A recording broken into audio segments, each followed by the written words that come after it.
All right, let's jump right into the world of Neo-Arcadia, because we're about to witness a transformation that is, well, nothing short of profound. We're going to explore how a figure known as Wotan, who starts out as a frail scholar, becomes an absolutely unstoppable force. This is the story of lightning meeting the abyss, and the reckoning that's sure to follow. Wow. I mean, that quote really just says it all, doesn't it? This perfectly sets the stage. We are not talking about a journey toward peace or some quiet resolution. No, no. This is about the unleashing of a force so immense, so powerful, it's destined to reshape the very foundations of the world. So here's how we're going to break this down. We'll follow Wotan's incredible journey through 5 distinct acts. We'll start with his confinement in the scholar's cage, then see the jester spark that changes everything. From there, it's the great commandment he learns to embrace, the god he is transformed into, and finally, the coming storm he's about to unleash. Okay, so let's set the scene. Picture this, the frozen, desolate heights of Neo-Arcadia. And there's our guy, Wotan. But he's not some epic hero, not yet. He's a prisoner. And the crazy part? The cage isn't made of steel bars. It's all in his head. Yeah, this is where we find him. They call him the frail scholar. And that's exactly what he is. He's all intellect, all fragility. Just standing on the edge of everything, looking down at a world he feels completely and utterly disconnected from. So who's the warden in this mental prison? Well, you're looking at it. It's his own will. The source material calls it a gloomy and passionate taskmaster, and it's just relentlessly beating down on his scholarly side.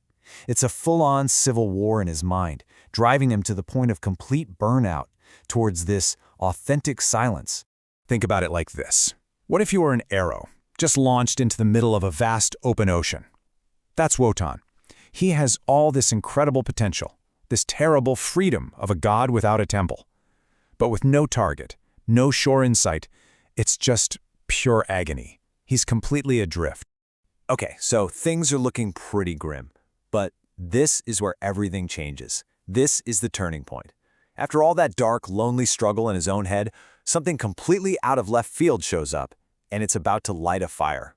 A divine frenzy, to be exact. And the timing is just perfect. He's literally about to give up, to just fade away. He's at the absolute peak of this internal grand reckoning. And then bam, an outside force steps in, a catalyst, and the whole game is about to get flipped on its head. And what's so cool about this, what's really fascinating, is what this catalyst is. It's not some grand new idea or a logical breakthrough. No, it's the shadow of the Crimson Jester. And what does it bring? A spark of malicious joy. It's totally irrational, it's chaotic, it's everything he wasn't. And that right there, that spark of joyful madness, that was it. That was the missing piece of the puzzle. It's the bridge that connects the super intense scholar with this raw, primal, mad god that's been lying dormant inside him all along. So with this new spark, it's like a light bulb just goes off in his head. His whole perspective just shifts. And for the first time, he doesn't just feel the prison, he sees it. He sees what it's made of, and crucially, he sees how to break it. He realizes he's in what the text calls a God-sized cage. And again, we're not talking physical bars here. It's a metaphysical trap. It's made of ideas, of this weaponized slave morality that his enemies built just to make him fail, to make him doubt himself. And the only thing giving it any strength at all was his own hesitation. So how do you break a cage like that? Well, the answer is kind of counterintuitive. He realizes he can't fight it. He can't deny his reality. The only way out is to embrace all of it, every last bit. That's amor fati, the great commandment. To actually love your fate, the good, the bad, the fire, the shadows, all of it. And this is so important. This wasn't some long, drawn-out prison break. No, it was an explosion, a sudden, violent shattering. In one single moment, he sees the trap, he embraces amor fati, and his will is just unleashed. And the cage? It doesn't open. It turns to dust. And the result of that shattering? Well, take a look. We're not just talking about a new attitude. This is a total transformation, a fundamental change in who and what he is. It's an eruption.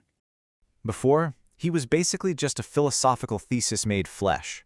You know, an idea walking around trying to convince an empty world that it had a right to exist. But now he's this, an atavistic eruption of power. He's not an idea anymore. He's a force of nature. Primal, raw, and he doesn't need to justify himself to anyone or anything. And even his home, the Emerald Spire, gets a makeover.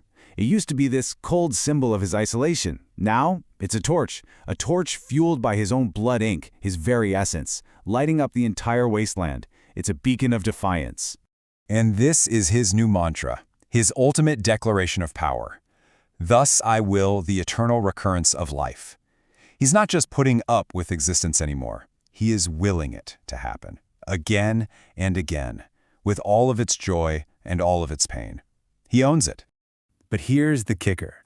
This whole internal battle, this epic victory, that wasn't the final boss fight. That was just him forging the weapon. Now we get to see what he's going to do with it. Which brings us to our final act, the coming storm. The metamorphosis is complete. The scholar who was a prisoner of his own mind has now become the lightning itself. He's done thinking. He's ready to strike. And, oh yeah, he's got a target list. Those old enemies, the Masters of Negations, the Carrion King, Faustus, they're just hanging out in their ruins, with no clue what's coming. The last they saw was a frail scholar.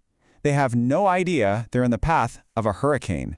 So that's where we're left, with this one kind of terrifying question. We've watched the prisoner break his chains. We've seen the scholar become a storm. Now his gaze is fixed on the Tower of Inferno. So what happens when the lightning finally strikes?